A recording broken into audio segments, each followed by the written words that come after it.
I'm now going to demonstrate a variety of behavioral treatment techniques that are useful for treating individuals who have a variety of dysarthrias. The first drill that I'm going to conduct on my client is an intelligibility drill. This drill is useful for individuals who have symptoms pertaining to articulation, particularly individuals who have imprecise consonants, distorted vowels, or demonstrate articulatory breakdowns. These individuals may have flaccid dysarthria, spastic dysarthria, unilateral dysarthria, or ataxic dysarthria, or hypokinetic dysarthria. All right, Christopher, what I want you to do is here's a list of words, okay? I want you to say this word, and I'm going to turn around, okay? And then I'm going to let you know how well I understood it and which sounds we need to work on more, okay? All right. Topsoil. Okay. Now, I understood this client perfectly, but if he had misarticulated any of the sounds, what I would do now is I would let him know which sound he needed to maybe emphasize more or make sure he concentrated on more in the next production.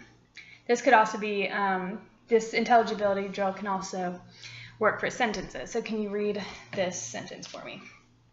The topsoil needs to be filled. Okay. So in this, again, in this example, I understood everything, but if he had misarticulated any of the sounds in the words, I would let him know. And if he continued to misarticulate them, I would break down the instruction and maybe give him some oral motor instruction or show him where he needs to articulate specifically. The next behavioral treatment technique I'm going to demonstrate will target prosody.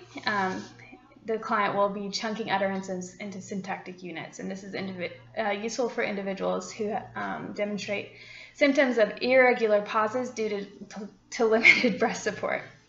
These individuals probably have flaccid dysarthria, spastic dysarthria, ataxic dysarthria, or hypokinetic dysarthria. All right. Now, Chris, what you're going to do is you're going to see a list of sentences here. And these sentences are broken up by commas.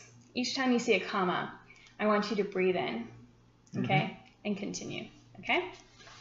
Glenn, your brother is here. Glenn, your brother is here. Okay. And as you can see, these sentences differed based on where the commas were set so that the individual would become aware of the different syntactic units that are placed within the sentence. Now I will demonstrate a behavioral treatment technique that will target an individual who may have phonation deficits through hard glottal attack. So these individuals may demonstrate phonatory incompetence or breathy voice quality. So these individuals most likely would have flaccid dysarthria or hypokinetic dysarthria. All right, Chris, what I want you to do is I want you to breathe in very deeply, okay? Breathe in from your stomach. Yeah. Okay, and then I want you to bear down, so I want you to push down on your chair. And when you push down, after you breathe in, I want you to say, ah, as you push down on the chair, okay? Breathe in, push down, and say, ah. Very good. And what this is doing is this is useful for an individual who might have weak vocal fold closure, and this is going to strengthen that closure. Now, this is still not a natural phonation, and so what we would do is modify this to normal speech as the individual strengthens his vocal folds. The next drill that I'm going to introduce will target prosody through contrastive stress drills. And individuals who may benefit from these drills are individuals who may demonstrate mono-pitch or mono-loud voices. These individuals would typically have flaccid dysarthria, spastic dysarthria, hypo or hyperkinetic dysarthria. All right, Chris, what you're going to see here are two different words.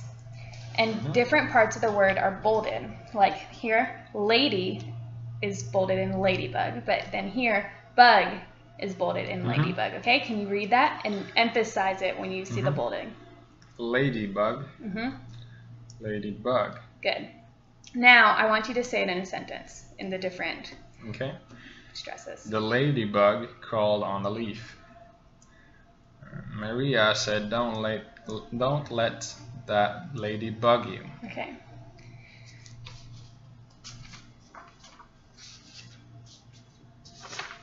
The final behavioral technique is going to target respiration. And this drill, I'm going to advise the client to speak immediately on exhalation. A lot of times what happens is individuals who have dysarthria will breathe out and start speaking when they do not have sufficient respiration or subglottal pressure anymore to produce something in a good voice quality. So this will teach him to use his maximum subglottal pressure that he has when he's inhaled. So what I want you to do, and this drill will target individuals who have symptoms with paradoxical movement. So this is when one bunch of muscles is working against another bunch of muscles in respiration, or they have poor coordination of respiratory musculature, which is causing this respiration deficit. Like I said, they might have insufficient subglottic pressure or just have shallow breath support. So what I want you to do, Chris, is I want you to put one hand on your chest and one hand on your stomach, okay? And when you breathe, what I want you to make sure is that your bottom hand is expanding and your top hand is either staying put or going in a little bit, okay? And this is going to be called diaphragmatic breathing. And we want that over clavicular breathing. These are your clavicles, and we don't want your top hand to expand when you breathe, okay? So I want you to watch that. Okay, so can I just see you breathe in once? Very good. That's a very healthy breath. Okay, and when you breathe in, what I want you to say, or when I see your hand falling, and when your hand begins to fall, I want you to say, okay? Now say, Very good. Now, if this individual had difficulties knowing when he was supposed to start making that sound, I might put your hands back where they need to go. I might put my hands on top of his. You can't see my bottom hands. There you go. I might put my hands on his and maybe give him a little cue and push in a little bit as he's supposed to phony. Good. Very good. Thank you.